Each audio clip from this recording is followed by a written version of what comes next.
Estamos con Alfonso Auluz, presidente de Reporteros Sin Fronteras, desde el año 2022, si no me equivoco, ¿es correcto? Sí. Vale. Me parece muy interesante tenerte aquí por el hecho de que eres una persona de que cuando yo te he visto en clase, aparte, hablas muy bien y me interesa mucho tu punto de vista en el tema de la comunicación y la protección de los periodistas en situaciones de conflicto de guerra, conflicto político. Me gustaría charlar tranquilamente, si nos permite la moto, por supuesto, de cómo está la situación un poco en el tema de la relación entre los medios de comunicación y cómo se meten los intereses político-empresariales en el desarrollo de la práctica de nuestro trabajo. Entonces, un poco quería hablar un poco de eso y todo. Te quería preguntar un poco cuál sería la labor de Reporteros Sin Fronteras en este caso, un poco para empezar, para que el espectador se pregunte.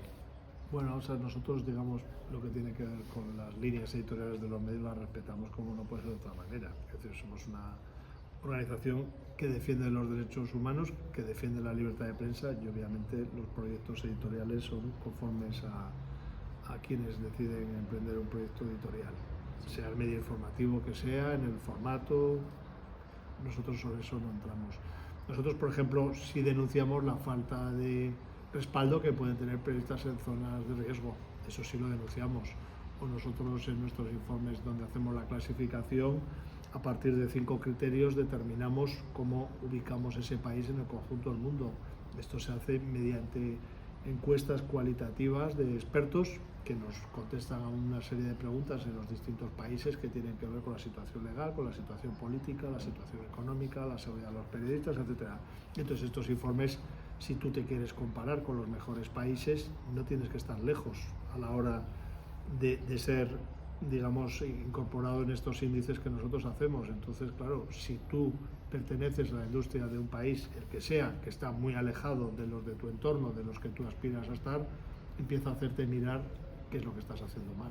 ¿Cómo consideras que está nuestro país en cuanto a derechos de periodistas y libertad de medios actualmente? Bueno, vamos a ver, formalmente los periodistas, a salvo de algunas extralimitaciones judiciales, digamos en España tienen libertad completa para hacer su trabajo, con excepciones de algunos excesos judiciales que son notorios y son claros. Luego está la cuestión de la viabilidad de los medios y su capacidad para generar los ingresos con los que los periodistas tienen que trabajar, que esta es, digamos, ahora mismo el talón de Aquiles de los medios de comunicación en España. No son capaces de remunerar dignamente el trabajo de los periodistas porque no son capaces de generar los ingresos, o de los ingresos que generan no dedican la parte adecuada del presupuesto a esa labor. Vale, yo tengo otra pregunta que es, ¿qué consideras que son los mayores desafíos para la libertad de la prensa hoy en día? Pues probablemente plataformas digitales e inteligencia artificial son un cóctel que puede ser explosivo. Podría ser fenomenal, pero desde luego con las plataformas no somos nada optimistas, y con la inteligencia artificial, si sirve para suplantar la labor de los periodistas, tampoco estaremos satisfechos. Ahora, que contribuye a elaborar, sistematizar, esquematizar, hacer búsquedas mejores, comprobar, contrastar, fenomenal. Dependerá mucho del uso que se le da a la inteligencia artificial de las plataformas. Lo que sabemos es que la depauperación de los medios tiene que ver con la capacidad de captar la publicidad que tienen las plataformas, que esto condiciona muchísimo, y por supuesto de la política que siguen las plataformas. Estamos viendo como Twitter es una máquina de desinformar al por mayor, masiva. Yo, en relación a lo que hemos hablado antes de los plutócratas, un poco que también ya se está viendo que Twitter pues, está comprado por Elon Musk y que muchos medios de comunicación entran en muchas grandes fortunas entran dentro del desarrollo de posible cambio de línea editorial de estos medios. Yo te quería preguntar cómo un periodista puede ejercer su labor dignamente cuando ¿cuál es el mayor desafío en ese sentido para impedir que estos plutócratas nos fastidien la línea editorial de estos medios? ¿Cómo podemos desarrollar nuestra profesión? En ese sentido, Reporteros Sin Fronteras, ¿tú qué consideras que puede hacer? Nosotros, insisto, no entramos en las líneas editoriales, pero si dentro de un medio hay pluralidad de voces, creo que eso es la mejor garantía de que ese medio es un medio de calidad. que solo quiere periodismo mercenario y partidismo, pues será un medio de periodismo mercenario y de partidismo, pero quiero decir, digamos, a lo que aspire cada medio es a lo que, digamos, a lo que tenderá. Es verdad que existe también la prensa profesional que trata de no tener una coloración tan política, de manera que todos el espectro, digamos, de potenciales lectores, de audiencia, pues vayan a él y consecuentemente eso también signifique mejores ingresos, ¿no? Vale. Y haz alguna pregunta a las tuyas. Vale, yo, para cambiar un poquito de tema, quería preguntarte que, en tu opinión, ¿cuáles son las principales carencias de los gobiernos europeos en la gestión de las crisis migratorias? A ver, yo creo que el mayor problema es el marco en el que se maneja esta información y, digamos, se trata este fenómeno. Si tú dices, en España hay que cerrar un tercio de las instalaciones turísticas, de la restauración, y cerrar y clausurar esos negocios porque no son capaces de satisfacer las necesidades de sus clientes, a lo mejor alguien tendrá que pensar que mientras no tengan robot, la única opción que tienen es personal que proceda de otros lugares. Pero vale para la recogida de las peras de Lérida, vale para los cometidos aeroportuarios, vale para infinidad de labores que nadie quiere hacer y que si no son los inmigrantes nadie las haría. Y todos tenemos padres, todos tenemos abuelos y todas esas personas mayores reciben cuidados de personas que vienen de fuera de España. Bueno, pues será que a lo mejor no queremos que cuiden a los mayores. Quiero decir, depende cómo tú lo enfoques, cómo tú presentes este fenómeno, pues tiene unas condiciones u otras. Obviamente, como cualquier grupo humano, habrá delincuentes, habrá gente avara, habrá gente desprendida, habrá gente honrada, habrá gente trabajadora, gente vaga, habrá de todo, como cualquier colectivo humano. No tengo ninguna duda. Pero la cuestión es cómo enmarcas tú este fenómeno. Tengo entendido que tú te especializaste en temas de derechos humanos e migración. Ese es mi hermano, el que está más centrado en eso. Yo trabajo en una agencia de noticias internacional, yo sobre todo estoy en la información internacional y obviamente este es uno de los campos más importantes, pero digamos, mi campo es el breaking news, la actualidad. ¿Y qué te llevó a especializarte en eso?